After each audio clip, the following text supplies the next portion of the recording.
Talking about the incredible Christ. So this is the incredible Christ part 3.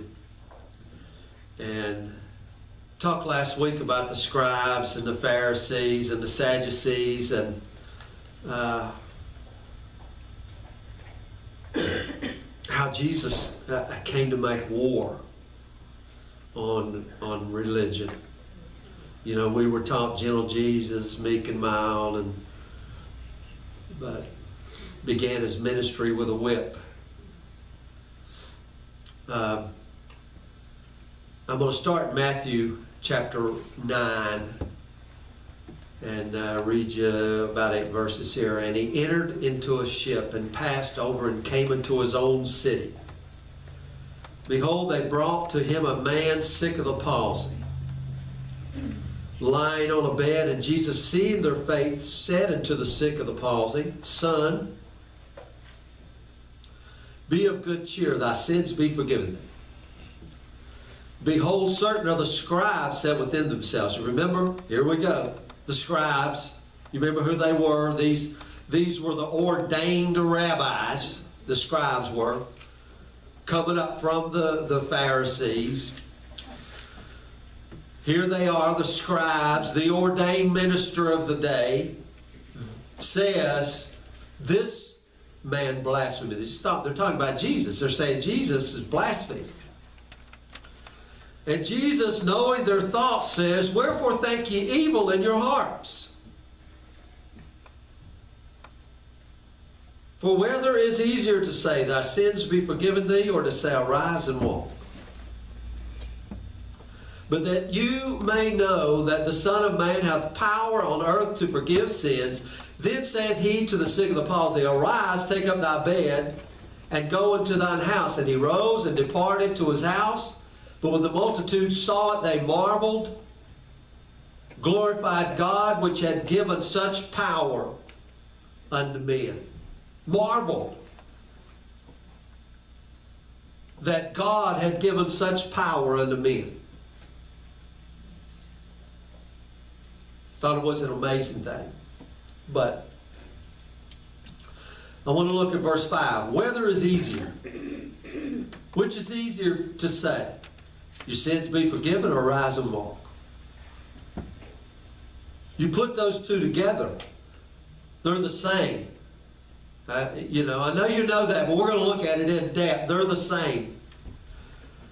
And what I mean by that is Jesus didn't come to heal a part of man. He come to bring to man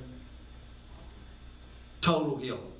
Healing on the inside, at the very fountain of your very being that flows into the outside, into your natural body. The fountain of your very being, what? Your sins are forgiven. On the outside, take up your bed and walk.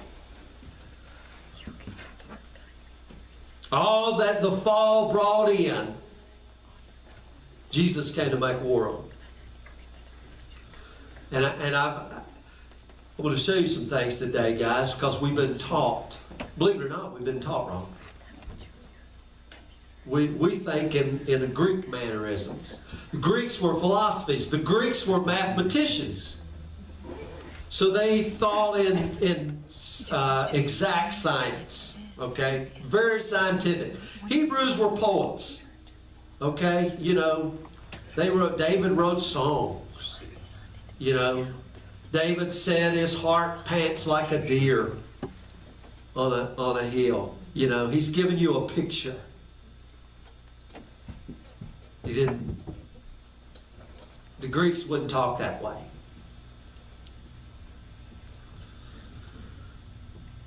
When the Hebrews said, my soul longs for you, they meant my entire being. My entire being. They meant man. The whole me longs for you. But now the Greeks didn't think that way. The Greeks, and see if you've been taught this way, divided man up into 3 parts. Spirit, soul, and body. Right? Man's a 3-part being. That's not Hebrew thinking. That's Greek thinking. That's why We go to the doctor, we got mental doctors, right? We got psychologists. We got doctors that deal with your body, medical doctors, right? To a Hebrew, it wasn't that way. It was the whole person. The whole person. They couldn't divide themselves up. Now, the Greeks want to divide everything up and analyze it. Oh, well, you got trouble with the spirit. Oh, you got trouble with the soul. Oh, you got trouble with your body. Hebrew, the whole person. The whole person. Give you an example. I mean, you get go get a shot in your arm, a needle in your arm. You don't say, oh, my arm, I hurt, right? A bee stung me. A bee stung me. Where'd he sting at? It just hurts me. You hurt my body, you hurt me. So the me is more than just the body, right? I'm a total whole. You can't divide me up. If you embarrass me, what happens when I'm embarrassed? I never get embarrassed. Y'all ever get embarrassed? What happens? Something on the inside happens, but then my face turns red. I'm blushing. So whatever happens on the inside comes out on the outside. So it's the whole me. So my face then becomes a visible representation of something that happened on the inside. You get my feeling? Or you understand? So that sickness becomes a visual manifestation of something that's going on the inside. Right? Which is easier? Thy sins be forgiven, rise up and walk. So the Hebrews were correct. We are a whole person. Now when you think of that, now here's where we mess up, guys. We divided God up into three parts. God the Father, God the Son, and God the Holy Spirit. God said all along, these three are one. I am the Lord your God. I am one. But you see, that's the reason, I mean, I don't know about you guys, but that's the reason we get denominations based on that. Jesus said, God's greater than me. So all of a sudden, we got a picture of a natural family. We got a granddad, we got a dad, we got a son, or, we get this natural picture that God's the big guy, and then Jesus is the son under him. We don't have a clue what to do with the Holy Spirit. These three are one. You, my friends, my brothers and sisters, are one. You're not divided up. Not divided up. So, if God is going to move in to this fallen man, He's not just going to deal with his spirit. He's going to deal with his emotions too. His soul. Why is He going to deal with man's emotions? Do you realize that when man fell, his emotions fell? Do you realize your emotions are all messed up? Your emotions are messed up. People don't believe that because, we just don't think. Me and Tracy was talking the other day. There's a lady that we know, she cries all the time. Why is that? Emotions are messed up. She's not crying for joy. She's sad, crying. You ever see people who just cry? Some people are just angry all the time. Just ticked off. Why? Because our emotions, they fail too. It wasn't just a part of us that fell. The whole us fell. So it's the whole us that needs restoration. Salvation. How about my mind? You realize that our minds fell? When Adam fell, his mind fell. You guys know this. I don't know if you ever think about that because we divide God away. Church is Sunday morning, work is the rest of the time. But do you realize that Adam wasn't fallen when he was made? He had total access of his brain. He used 100% of his brain, so much so he could name all the animals, look at their nature, name them all, and remember what he called them. And today, science will tell you that a genius, Albert Einstein, used 10% of his brain. It's like we've been hit in the head with a giant rock. We're addled. We don't know what we're doing. So our minds have failed. Our brains have failed. Everything, the whole man has to be renewed. So God came with total healing for the mind, let this mind be in you, total healing for the emotions, total healing for the body, total healing for the entire person. Entire persons. Let me show you something here. Isaiah, the old prophet Isaiah, chapter 35 and verse 4.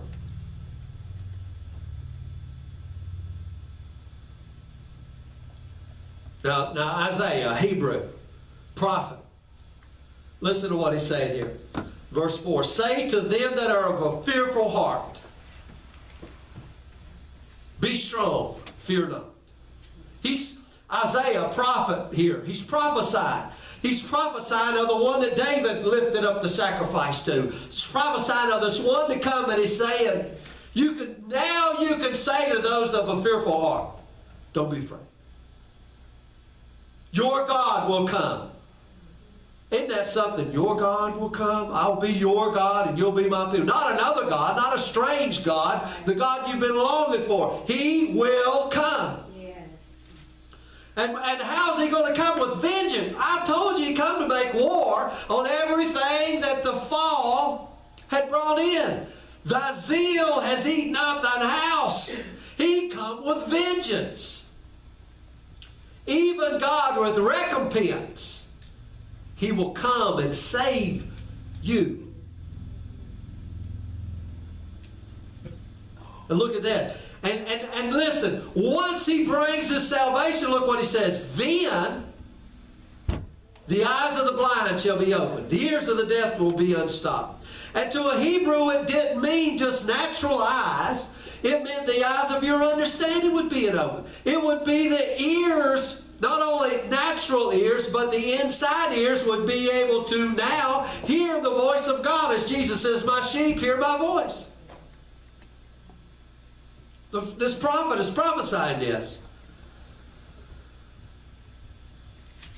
Eyes that would be able to see the greatness of God's glory. A minute ago you was blind, but now you can see.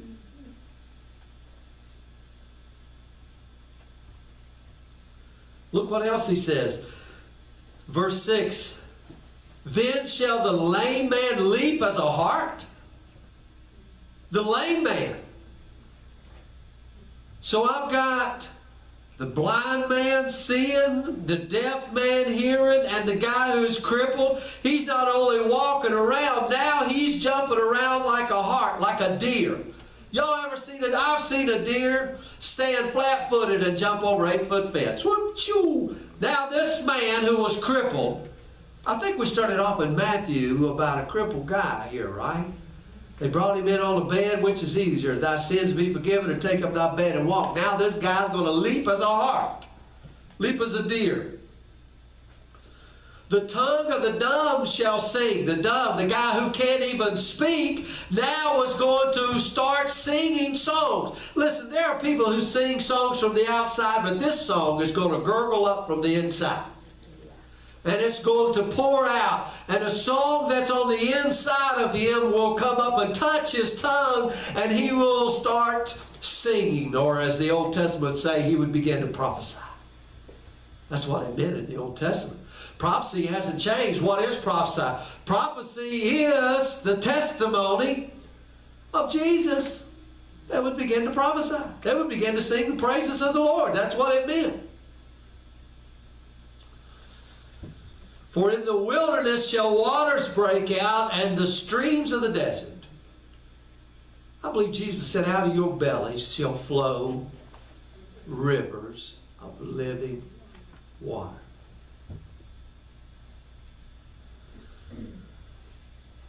It means to the Hebrew that God was going to come in with a vengeance and invade your entire person. Your spirit, your soul, and your body. From the inside out. Whatever that you need, you'll find it. Rivers right here. The wilderness shall waters break out. Streams in the desert. The desert, that barren, dry land that you were, is going to spring forth. A highway shall be there, and a way, and it shall be called the way of holiness. The unclean shall not pass over, but it shall be for those the wayfaring men, though fools shall not err therein. No lion shall be there, nor any ravenous beast shall go up thereon. It shall not be found there, but the redeemed shall walk there.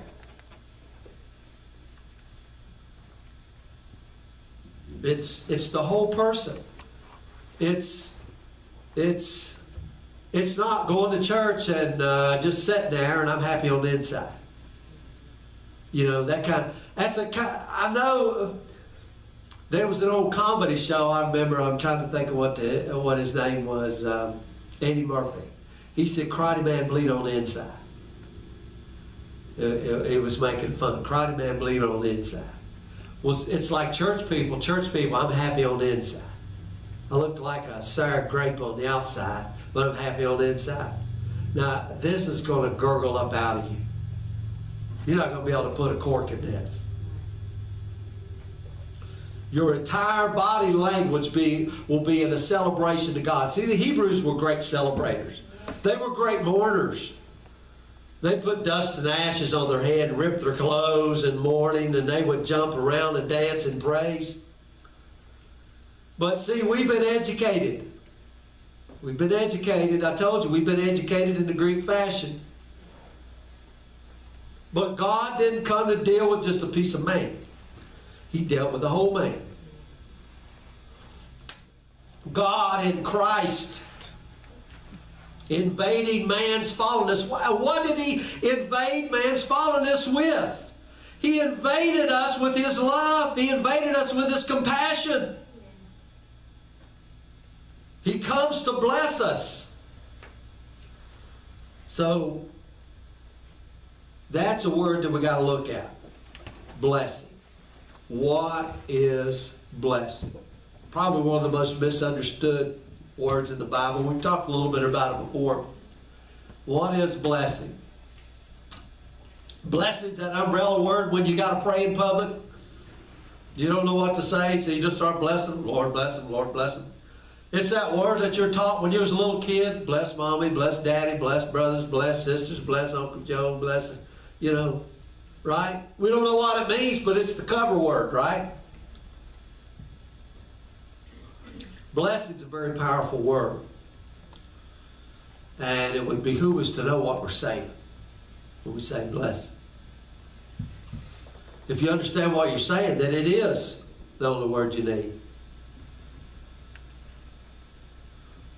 That word blessing, like so many other words in the Scripture, has been devalued like $1.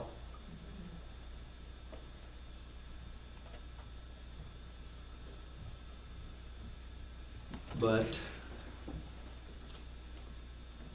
what the word blessed originally meant to the Hebrew, God first began to use that word. It meant that you would be endued with power. Power would be given to you. We lay hands on somebody and we speak over them. God bless you. It means by my words, power is conveyed verbally. Okay?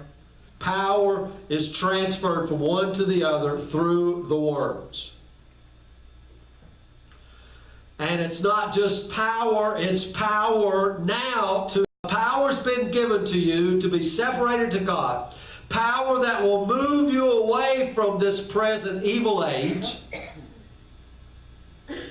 That your steps will be directed by the pathways of God. Remember, we were reading it right here. A highway, a way will be made. Your steps will be directed by the pathways of God. You'll be endued with power to become prosperous, endued with power to become successful. And those words are in the Bible. But never forget that prosperous and being successful starts on the inside. It doesn't start on the outside. It starts on the inside and flows to the outside. Some people think, well, you know, it's cursed to have money. Money's not the root of all evil. The love of money is. But for you to be prosperous starts on the inside and works its way out. And God intended it for it to be that way. Yes. You'll see the difference. You'll see the difference.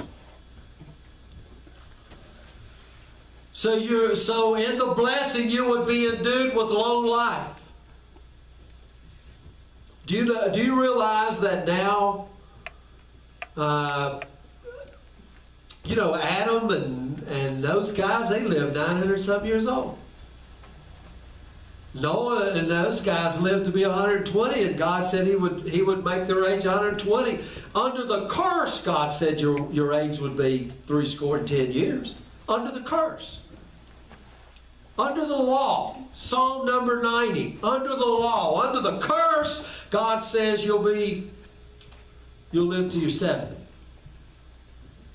But in the blessing you'll be endued with life, long life, which includes health, which includes mental healthiness. You're not just there as a vegetable living to, who wants to live, on a machine? You're not just hanging around, but you would live, what did Jesus say? An abundant life. An abundant life. And when I say abundant life, an effective life. And to do so, to live an abundant, effective life with joy and in the peace of God, so much so that others will see you and be envious of what you have. That's the blessing. That's the blessing. To bless covers all of that.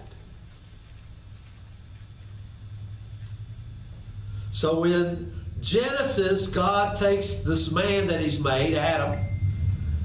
He's created this man, and He kind of pushes him out on the stage of unwritten history.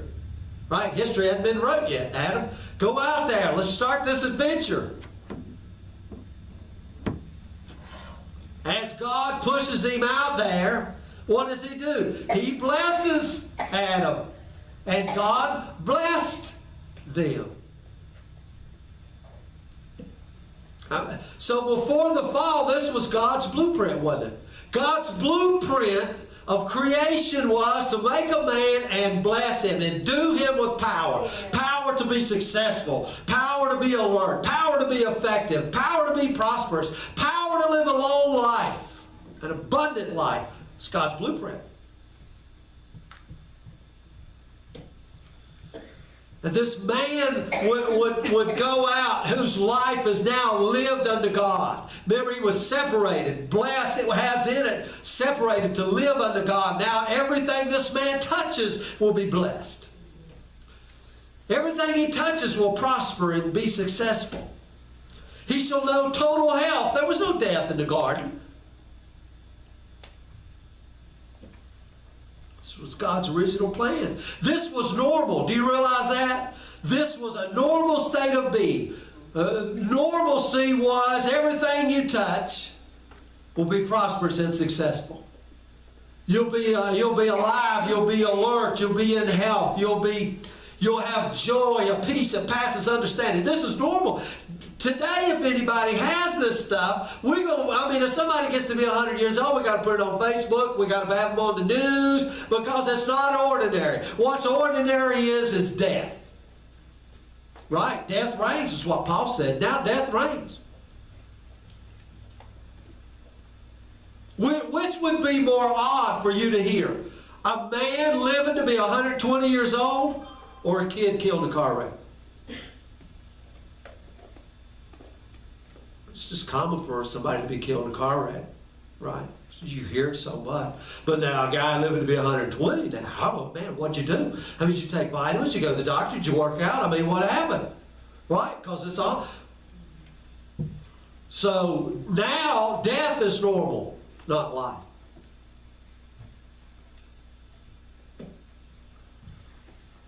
God's original plan was, God's desire is to bless man.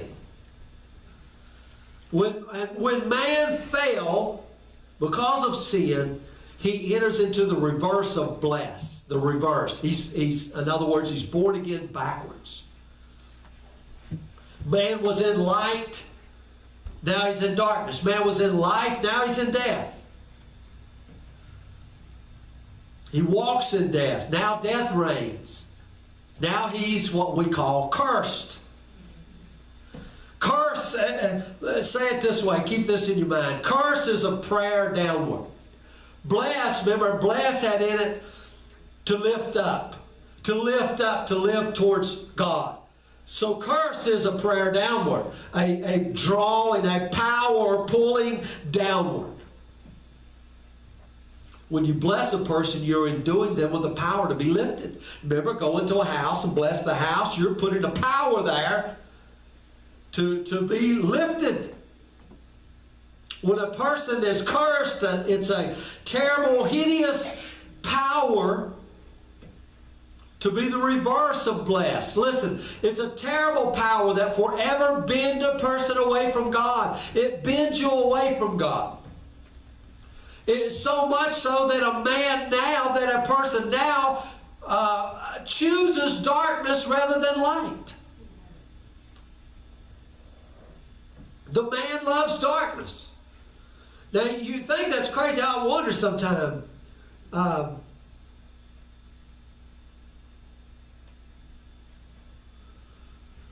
Man puts out his hands for the chains now. It's crazy, isn't it?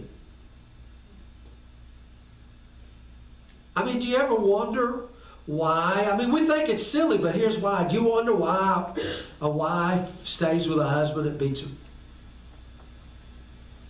Why does a man stay with a woman that cheats on him all the time? You know? Why? Who do you think? It's crazy. It's the curse. It's the curse. That's why. We're bent towards it. We think, well, get out of that. But, I mean, why do we keep going back? Why do people keep doing the same stupid stuff over and over and over and over and over? And you wonder why. Are you ever going to learn? Well, no, they're not. That's why it's the gospel is the power of God unto salvation, because there's a power working there. This is the power of the curse. You can't say they're crazy. You can say they're crazy, but why? Their mind fell too. Their mind got invaded with darkness. Their body got invaded with darkness. The curse is real. You think, why would a teenager do that? Why would somebody go get on drugs? Why? That's why. They're drawn to it.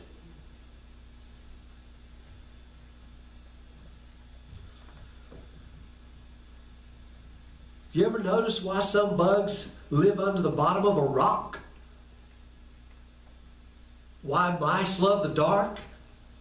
I mean, because they don't like the light. They like the darkness.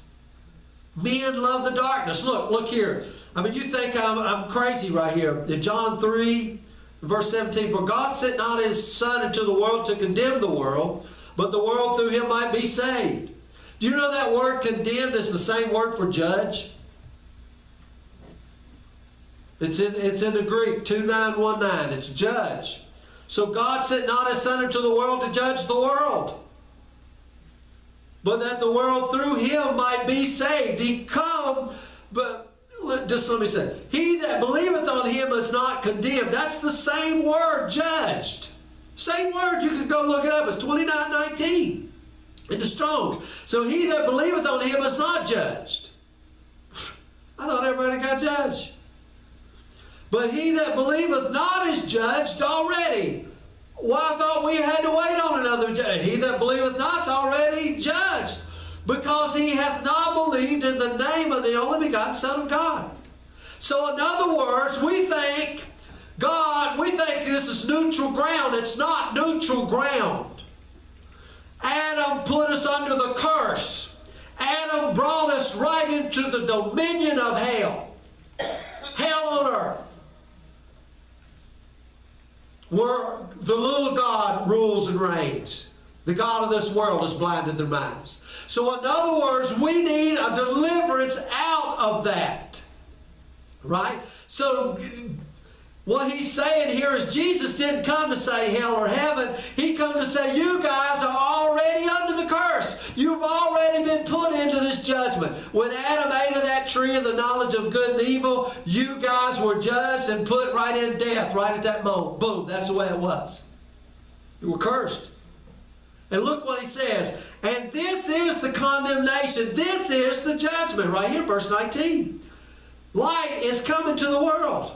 Light has now come. And men love the darkness rather than the light. Why? Because their deeds was evil. What's he really saying there? He's saying that men would rather run and hide than have to them revealed who they really are. See, we think men love the darkness because their deeds are evil. They're out going to bars and running around. He's talking to the most religious people in the whole world. He's talking to people who would never say a cuss word, who went to church every Saturday and Saturday night and every Wednesday, and never missed a church service, and had no leaven in their house. He's talking to the most religious people who read the Bible more than you could ever dream, who had, by age of 5 years old, had Leviticus memorized. He's saying, y'all's deeds are evil.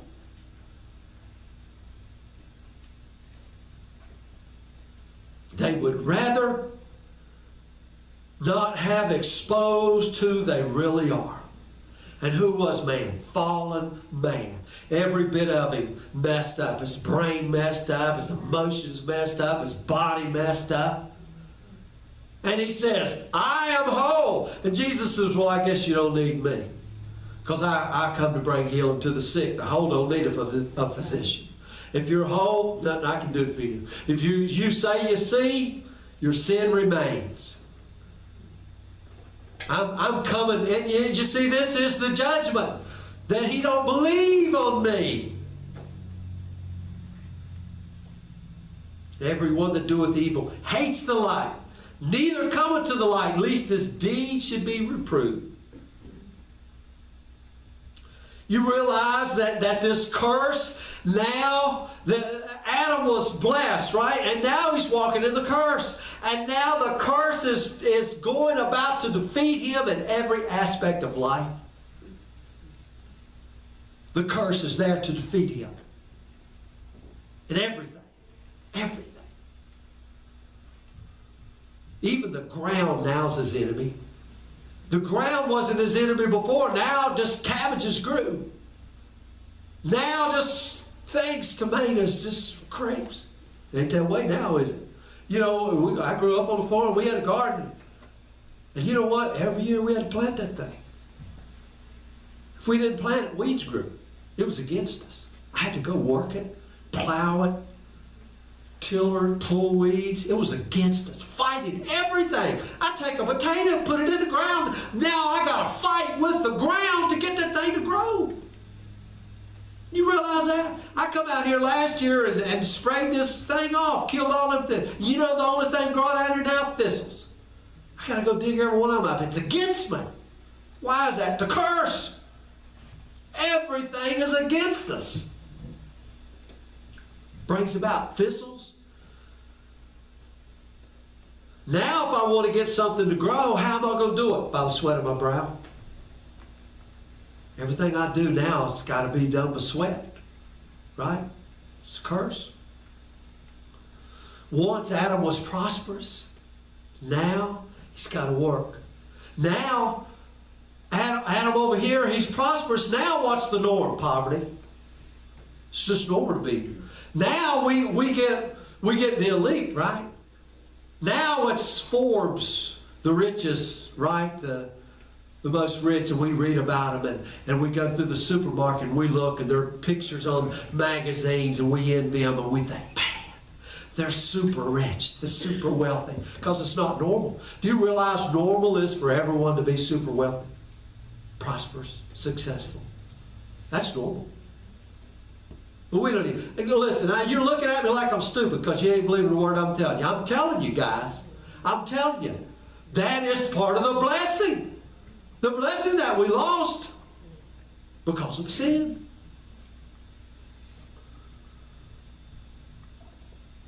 Now Adam, I told you Adam's mind was messed up. Now he's got to think up new words.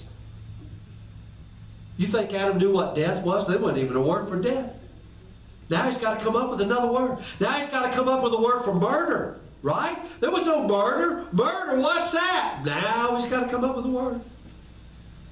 How about malice? How about anger? How about envy? These weren't words before. Now we got to have another dictionary because they didn't exist over here. Now we got to have a whole new set of words to use over here. Cursed. Once he lived in the joy and the peace of God.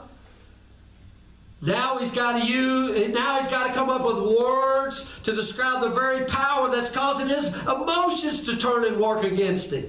Do you realize now his even emotions are working against him? You're saying, no, it don't. You guys ever heard of anxiety? What is anxiety? Where does that come from? We live in a world here full of anxiety. We're talking about people, they getting kids on nerve pills nowadays. Kids! What's the biggest thing? Every kid in the world, I know they call them ADHD, whatever.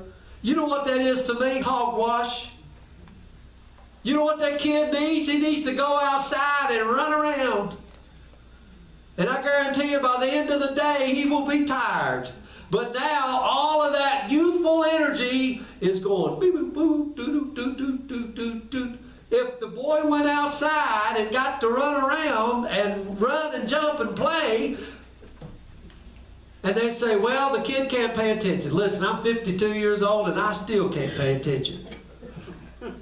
So what is that, Oakley? Mom, I mean, you know, do you think you're just going to grow up one day and learn to pay attention? I don't know about you guys, but I go to pray to the Lord. And I walk and pray, and within 10 steps, I forgot what I'm praying about. Do you guys ever do that? Or am I the only one? Maybe y'all more spiritual than me. I don't know. But then I think, Lord, I'm sorry. Then I get back to it, and then we start praying again, and another 10 steps. I'm thinking about stupid stuff.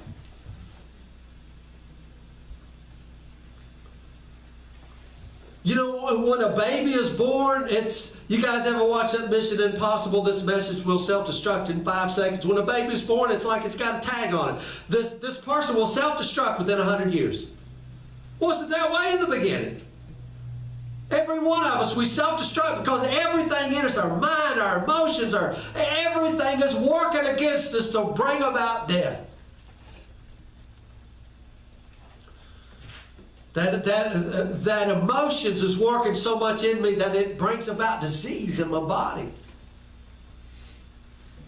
And if you want another condition of America, man, turn on TV. Turn on TV, and in 30 minutes, count how many medication commercials are on in 30 minutes. And if that's the state of America, we are the sickest group of people in the entire world. Now, we're supposed to have the #1 medical facilities in the entire world. All the people are trying to flood our country, and we are the sickest, most destitute, empty people ever walked the face of the earth. You know, it's like that guy from Africa said he'd come over, and you would think he would want to stay, and he said, I'm going back to Africa. And he said, why is that? He said, because y'all don't need God. Y'all got urgent care. Y'all don't need God. Y'all got a pharmacy. You can go down there and get any kind of medicine you want. Y'all don't need God. Over there, we need Him. I want to be around people that need God. I mean, what is it right now? Prayer's the last thing on your list. The doctor even comes out and says, well, brother, there's nothing we can do now but pray. It's all we can do. Go take a pill for it. And now we've even compromised. Listen, guys, I'm gonna, y'all, I always got to say something shocking. Now we say God works through the medical people, right? Well, so in other words, we got to reduce God down. I'm telling you, when God said, which is easier, take up thy bed and walk, or thy sins be forgiven, did they give this guy a pill and he go through all this other therapy and all this other stuff? No. He just said it, and it was so. I guess God doesn't do miracles anymore. I guess God's miracles now is through medicine. You see what I'm talking about? See how we reduce it down?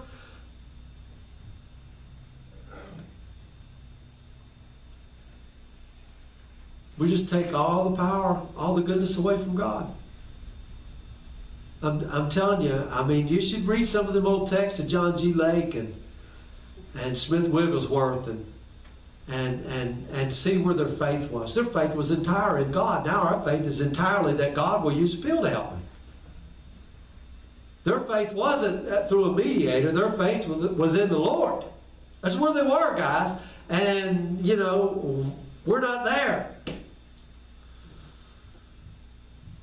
Do we live in the abundance of life? Heck no, we don't. Denise said it for years. We eat out of the trash can. Eat scraps off the floor. That's what we do. Crumbs.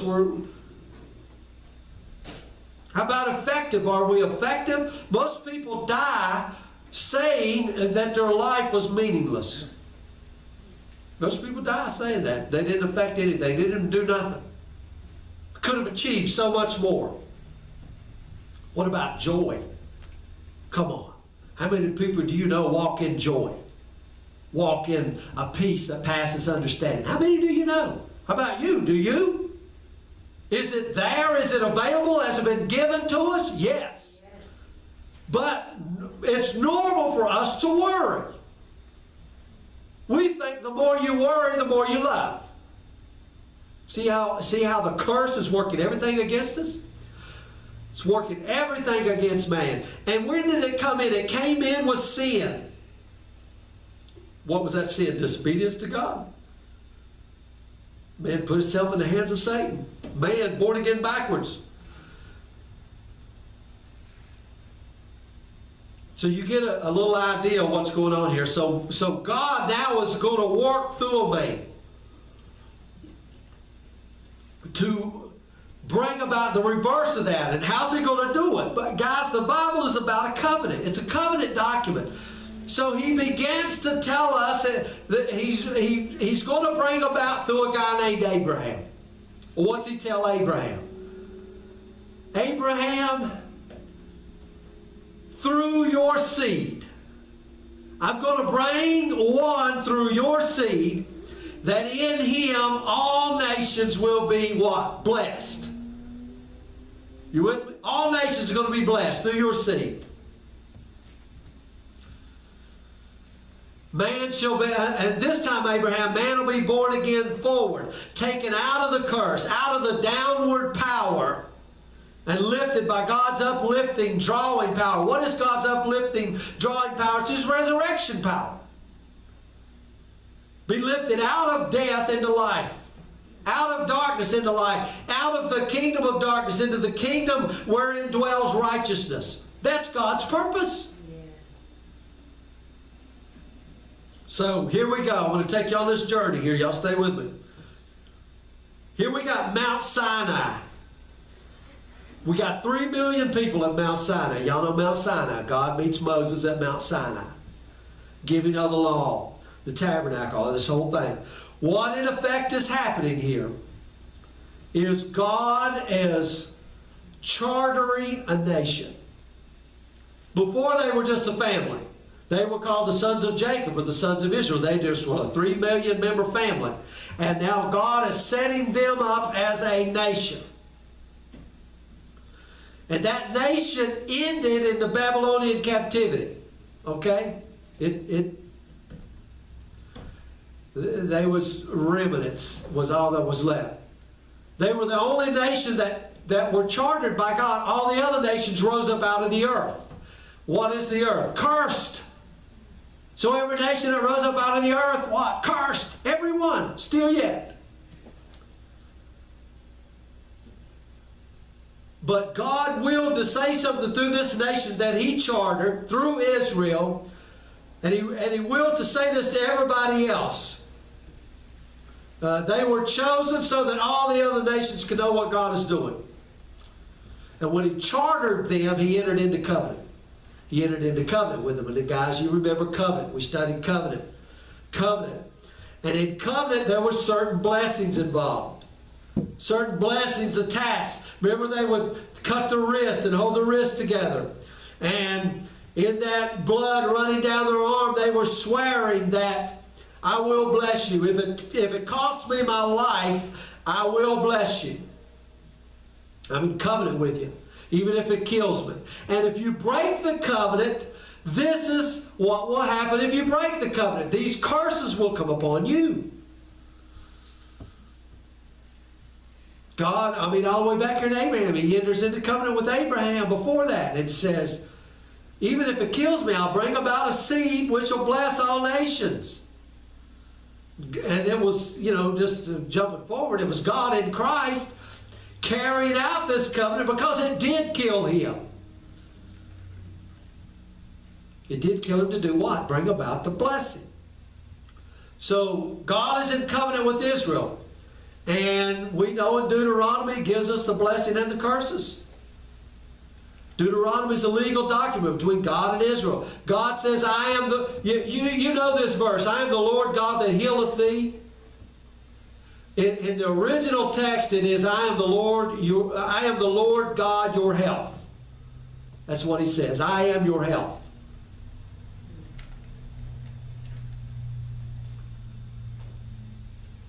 What he's saying here is, and you remember what he said right there in this covenant, if you keep my word, that is, I'm giving you power in this covenant to be separated to me and to walk with me as a holy people. And as you do that, I'm giving you the endowment, the blessing in your body, your mind, emotions. I am the Lord your health.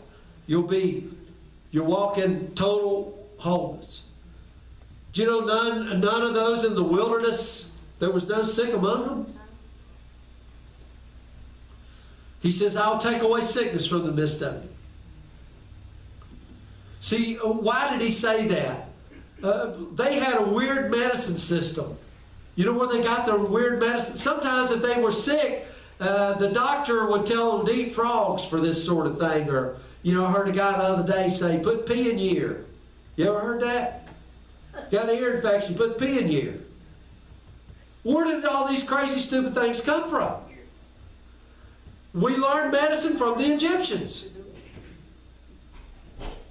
So he's saying, get rid of all that stupid Egyptian medicine. I am the Lord your health.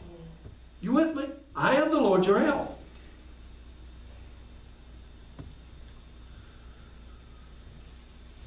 God says walk away with that. And in Deuteronomy 28, he goes through everything. He basically says you'll be blessed in the field and in the home and in the kneading basket. Basically, everything you touch will be blessed and prosperous. Everything you touch. And at the heart of this day of blessing, at the heart of the blessings, guys, was the Day of Atonement. That's when the high priest stood as Israel, leaned forward and placed his hands on that goat, confessed all the sins of the people. Remember what we talked about? Which is easier to say, thy sins be forgiven? Rise up and walk. So this high priest, he confesses all the sins of Israel. All the sins of the people over this goat. The goat stood if it was all of Israel, right? This goat was everybody in Israel, was the whole nation. And now this goat is filthy with the sins of the people. Right? Because all of them have been transferred to this goat. Now remember, they're in covenant with God, and God says, I will cover your sin. Right? This is how I'm going to do it. I'll give you a goat that takes your place. So the high priest cuts the goat's throat, catches the blood in a basin, takes it in and puts it on the Ark of the Covenant. All Israel would know by this that their sin had been forgiven. It was covered over for a year. The high priest would take that blood in there, and you remember the scripture that says, the blood crieth to me? This is the speaking blood that was given in the Shekinah glory, this blood that spoke and shouting, your sin is forgiven. The blood speaks. The blood is shouting, your sin has been forgiven. You are now accepted by God. So for the next year, Israel had a morning and evening sacrifice. So the priest would get up early in the morning and offer this sacrifice at 6 a.m. Well, we're getting ready to go to work. I'm looking over at the tabernacle. I see the smoke rising up. It's a testimony to me that I'm accepted with God.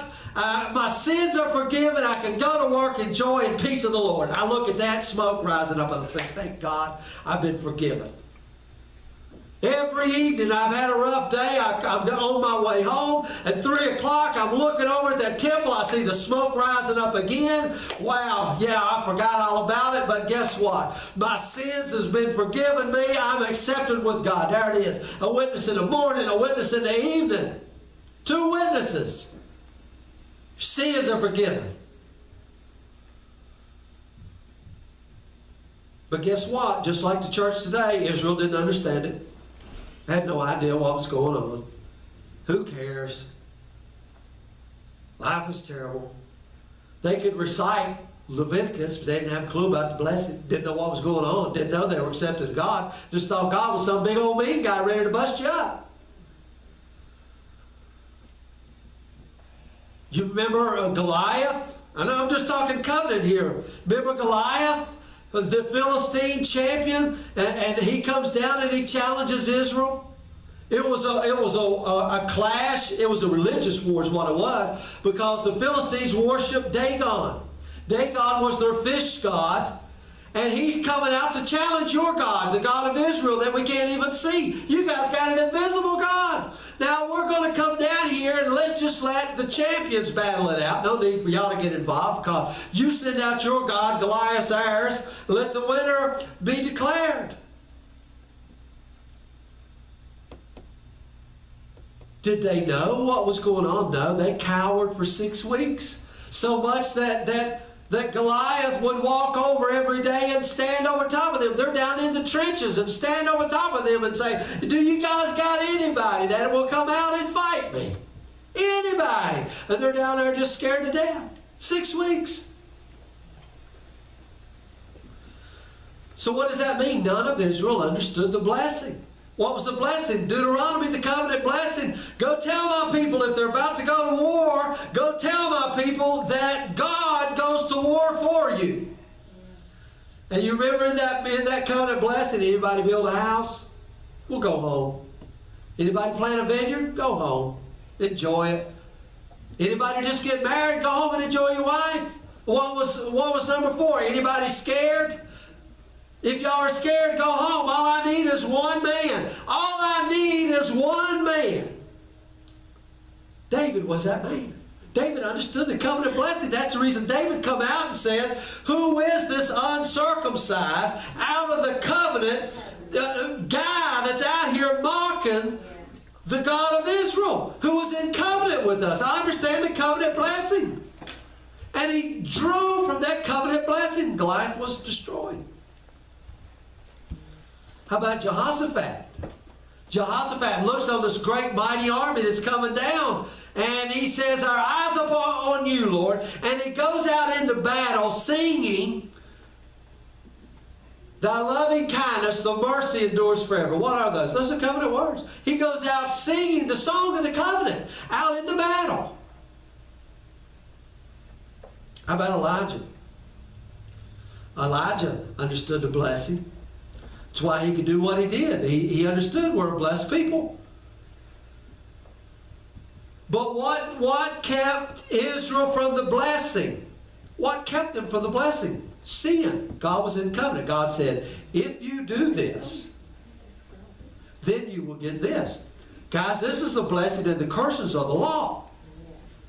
If you do this, then you will get this. Guys, listen, why we don't walk in it is because the law was so entrenched deep in us today. Because we still think you got to do this to get this. My God, how could you be blessed if you don't go to church? Right? I mean, how could you be blessed if you did a boo-boo? But as Israel sinned, they were put under the curse, and they lived so far below what was theirs. So far below. Lived out of the trash cans. Now, here comes Jesus. Jesus is born under this covenant. Born of a woman, born a Jew. Jesus was in this covenant. So all of these blessings are here. But sin has caused us to not live out from these blessings, the blessings that God has desired for us.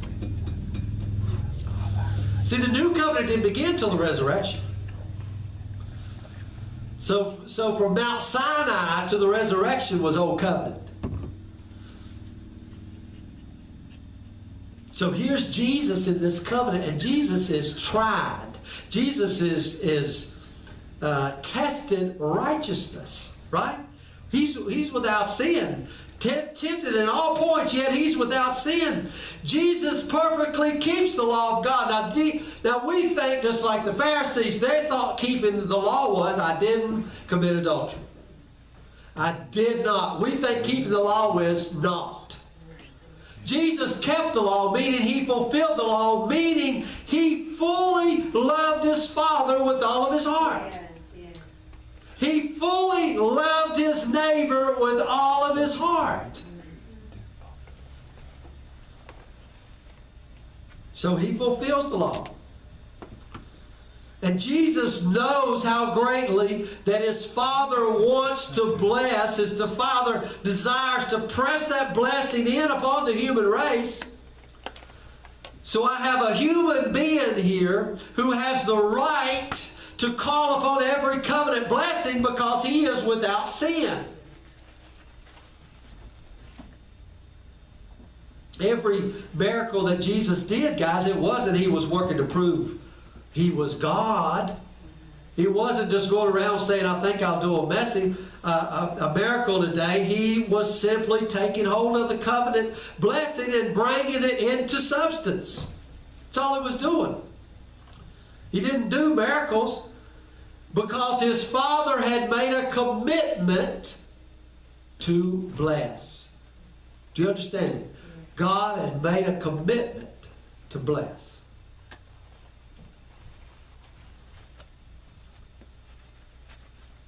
So Jesus, who kept the law, had a right to call on the covenant blessings. So when he saw need, he just reached into the covenant blessing, because in the covenant blessing there is no need. The blessing swallows up the need. So the Father has said, I am the Lord your health. Jesus came to the sick based on the covenant. Boom. Brings healing. God said he would make his people holy. So when the curse has bent them away from God, he said, ought not this daughter of Abraham be loosed? He comes to this person and say, thy sins be forgiven. Go and sin no more. Why could he say to this guy, right? Remember, he's under the old covenant, right? But Jesus could come up to this guy right here on the mat and say, thy sins be forgiven. How could Jesus say that? Because Israel lived in a state of continual forgiveness, because the blood of the goat was shed on the Day of Atonement. They were accepted to God for a whole year. And then the next year, boom, the blood was shed. Boom. You see what I mean? So Jesus could say, thy sins be forgiven, because the Day of Atonement had already taken place. I know you're looking at me like, oh, this is all boring stuff. Get on. We don't like this, all this other stuff. This was old covenant stuff, guys. He had a right to say, thy sins be forgiven, because the blood of a goat. The blood of a goat had been shed. How could he say to the woman caught in adultery, go and sin no more? You see, I always thought, my God, he just put her under a curse. Right? Because she was already in adultery, caught in the very act, and now Jesus gets up and says, I don't condemn you, go and sin no more. I would be scared to death if I didn't understand Hebrew blessing. Because now I'd be thinking, oh my God, he just let me out of this one. And if I go out and mess up again, what I was taught was, where much is given, much is required by. So I'm thinking, better off to not even go. Better off to not be forgiven of that. Just wait till I'm on my deathbed and give a dying confession. And that way I don't have to live under that burden. But in the blessing was the endowment not to go do it again. She was sent away in the power of the blessing. Go and sin no more. Now you've been lifted up. Now there's a new power. The power of the blessing is working in you. You see what I mean? See how our dark and fallen minds can mess up everything? Jesus is at war to bring to man the blessing that God wills. So Jesus, as at war with everything that is against the blessing. I don't know, do you know how greatly God desires to bless? Religion says God's not interested. Religion says you got to do this, and you know, we got to work it up. We got to. God's not willing. You know, that's from the lie. Hath God said? God's withholding. Here is Jesus in his own city, and all the people come. They're all gathered around. You know, it says Jesus went about doing good and healing all. Everywhere he went, he was just healing everybody because he knew it was the will of God. It was God's desire to bring the blessing to people. Just give God one man. Just give God one man, and he'll turn the world upside down. He's got a man in Jesus. Just give him one. Just give him one who believes it, who walks in righteousness. He's got him, and guess what? That one lives in you. I don't know if it's exciting to you or not. It's pretty daggone exciting to me. He just give me one, and that one lives in me. Just give him one. And when Jesus comes, now the blessing becomes like a hound dog hunting you down and pressing in on you. And the word is there, enveloped. You know what enveloped means? I had to send some stuff in the mail the other day. I took that it was a bill.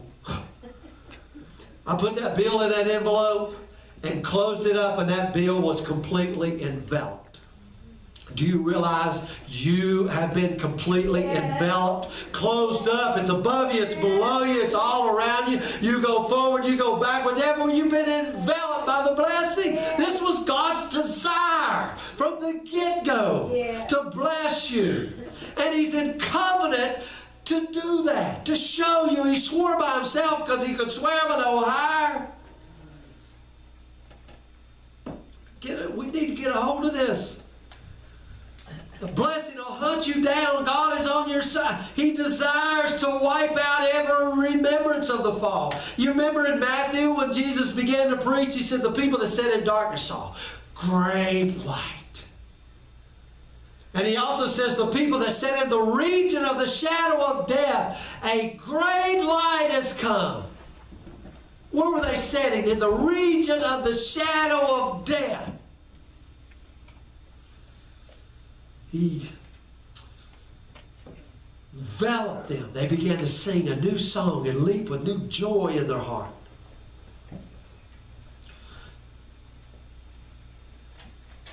That's my sign.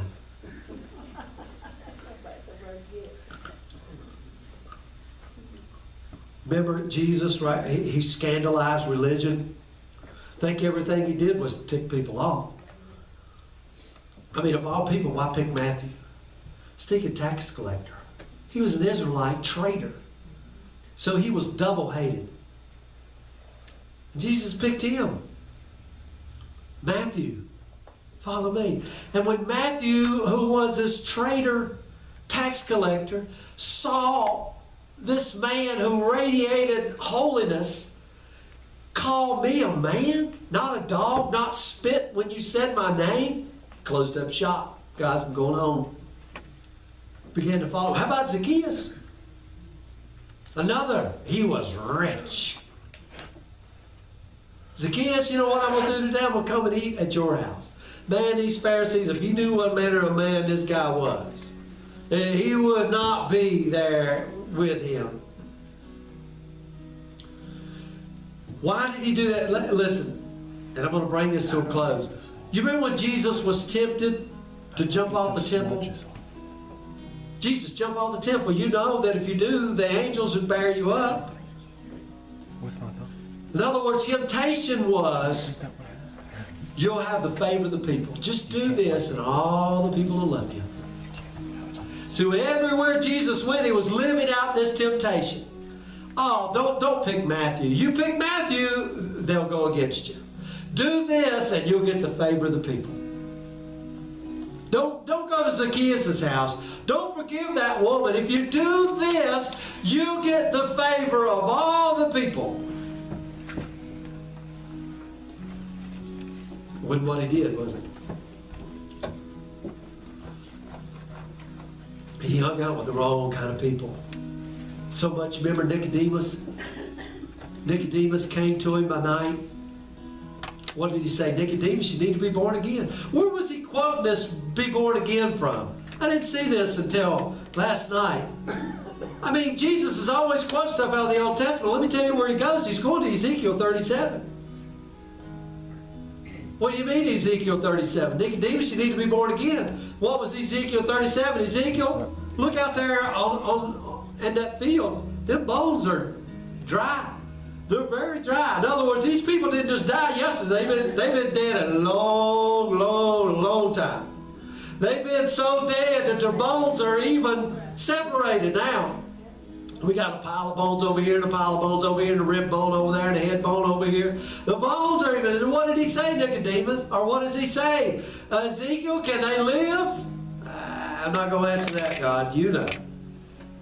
Well, Ezekiel, start preaching to the bones, and the bones begin to come together. Well, now, Ezekiel, prophesy to the wind, speak to the wind. So, Nicodemus, just as the Spirit, the wind bloweth where it listeth, so is the Spirit. You need to be born again. Born what? Born of the Spirit. I'm going to be bringing life out of death. You know that word, and I know you guys know this, and I'm going to finish right here. Sozo. Sozo. Sozo means salvation. It means saved. When a person gets healed, we say, or they got saved in a physical way. And when a person, we say they got saved, we say they got healed in a spiritual way. Right? Because we got it all divided up in church. Well, they didn't get saved, they got healed. Well, they didn't get healed, they got saved. Right? To the Hebrews, it was, wilt thou be made whole? Wilt thou be made whole? I'm going to finish with this right here. You remember the great debate when Jesus came into the synagogue, the man with the withered hand. Jesus looked at him with anger. Because they said you shouldn't do this on the Sabbath. You shouldn't do it on these holy days. And he gives them such elementary. He says, look, if your sheep fell in a ditch, you'd go get it. Are you not worth more to God than a farmer's sheep is worth to him? I mean, come on. God's desire to bless you is so elementary. It's who He is. We think we got to earn it, and He's not interested. But He is above all things. I know people don't get it. People don't get it. Patty mentioned that guy, and I'm going to say this. That guy that was blind, Jesus comes and makes spittle, puts on his eyes, goes and washes in the pool of Siloam, and he comes out, and they begin to question and wonder, is it him? You ever wonder why they said that? Is it him? Now, if I ain't seen a guy my whole life, and all of a sudden he can see, why am I going to wonder was him or not? I'm going to know. There was something different about this man, something new, because John is the gospel that says, with men it's impossible, with God all things are impossible. I'm telling you what Jesus did right there. How did God make man? He made him out of the dust. I'm telling you, this guy didn't have any eyes. I've seen people that didn't have eyeballs. They just had sockets. And I'm telling you, Jesus spit on the ground just like He did in the beginning, and took that mud and put in that guy's eyes and made this guy brand new eyes. And this guy who was sitting there blind the whole time now is looking up at him with these big old brown eyes, and they're wondering, is it him? So much so they begin to interrogate. Jesus healed blind people everywhere, but nowhere else had He ever made somebody some new eyeballs. But here now this man has got new eyeballs. He is seeing these new eyeballs, right? And he's leaping and praising God.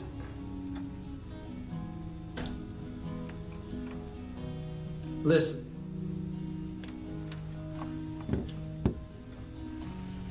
Let me tell you. In Galatians, I don't know, something happened to my Bible here. in Galatians chapter 3. Listen to this. Chapter 3, verse 10. For as many as are of the works of the law are under the curse.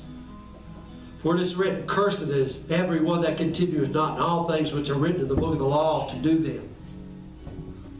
But no man is justified by the law in the sight of God. It is evident, for the just shall live by faith. And the law is not of faith, but the man that doeth them shall live in them. And then look here, verse 13. Christ has redeemed us from the curse of the law. How? Being made a curse for us. For it was written, back in Deuteronomy, cursed is everyone that hangeth on a tree. Everything that was against me now is for me. Why? That the blessing given to Adam, the blessing that's going to come through the seed of Abraham, the blessing might come on the Gentiles through Jesus Christ, that we might receive the promise of the Spirit through faith. What is that? Abundant life, prosperous health, success, effective.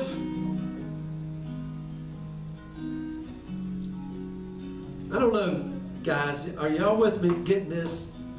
Listen, and let me just say this. Jesus invaded the fall, conquered it, and rose again, ascended King of the universe. And here's the key. Do you realize that when Jesus rose again, He rose with a body? He came here with a body that was made of the dust of the earth. That dust was cursed. That dust was cursed. But when Jesus raised, no longer cursed. Jesus represented this whole universe in that dust.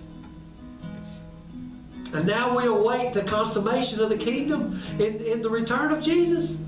Are you hearing what I'm saying? That's a whole new universe is there in the promise of Jesus, because He has a brand new body. And because He's got a brand new body, you and I will get a brand new body. Right now it's just the little foretaste of the promise of the blessing. I don't know if you guys get this. I know I probably bore you to death. I get excited about telling you these things, guys. I really do. Because we don't know who we are. We eat out of the trash cans, and you don't believe half the stuff I tell you. But I'm telling you, it's true. And it's real. Yeah. This same Jesus that rose, He's amongst us right now. Living in us, around us, enveloped in us. And how's it activated? Faith. And what is faith? Faith is our response to what's already been done. To as many as received them, to them He gave the power, the ability to become the sons of God, to access that blessing, and bring it into substance in any situation, wherever I am, whatever I call them, whenever there's a need to bring it into that situation. You have that right. The same gene, work, inheritance with Jesus, co-inheritors with Jesus, inheritance of all things, to bring that in substance into being. Do we believe it? Listen, we come up on something Wednesday night about why people don't get healed. And it was plain as day, wasn't it? Plain as day. Why we pray and pray and pray for people that they don't get healed. Because if you go on and read down there in Matthew 53, because He divides the spoil among the strong. And you have to come Wednesday night to hear the rest of this.